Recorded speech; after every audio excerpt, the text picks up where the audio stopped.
Just gone after 6:30. Let's now take a look back at what's making news headlines this Saturday morning. The funeral of the late anti-apartheid activist Aziz Pahad is expected to be held today at the Westpark cemetery in Johannesburg.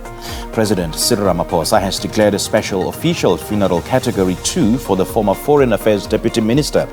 Pahad died at his Johannesburg home, aged 82. He served as Deputy Minister of Foreign Affairs from 1994 until 2008 and also served as a Member of Parliament from 1994 until 2008. He's been praised for the role he played during the negotiation process and South Africa's transition to democracy. And we now cross to our reporter Kenny Mapanga at Saxonwold in Johannesburg to tell us more. A very good morning to Kenny. Thank you so much for joining us. Just give us a brief update as to what's happening in Saxonwold, where you are. Well, good morning to you, Sim, and to the viewers at home. Of course, indeed, we are outside the home of the late anti-apartheid activist Aziz Pahad.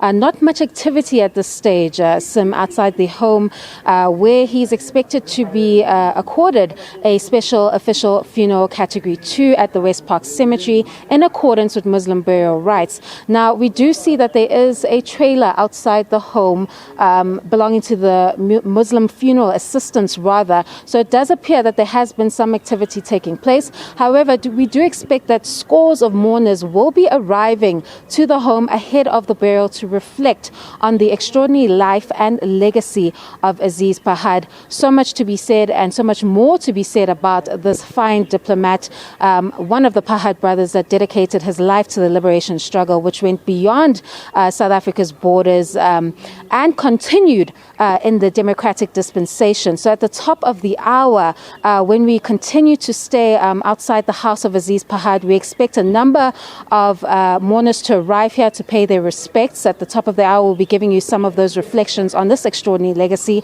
as well as the Muslim burial rites that will be performed at the home before he takes his final journey to Westpark Cemetery. We expect from 9:30 a.m., where he will join a number of giants of the liberation struggle. Over to you in studio. So that was a reporter Kenny Mapanga speaking to us live from Saxonwold outside the home of Aziz Pahad. The grandson of Nelson Mandela, Mandla Mandela, has called on his family and the public to allow his cousin Zoleka Mandela to rest in peace. Mandela released a statement last night in which he referred to unsavory behavior at Zoleka's burial yesterday. This follows what appears to be a family spat over where she was to be buried at the Fourways Memorial Park. Zoleka died at the age of 43 on Monday after succumbing to cancer. Transnet Group CEO Portia Derby has resigned.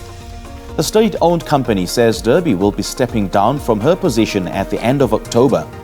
Derby has been Group CEO of the troubled logistics giant since 2020. Transnet has faced backlash from business, especially in the mining sector, for the inefficient logistics and port services leading to freight being moved onto road.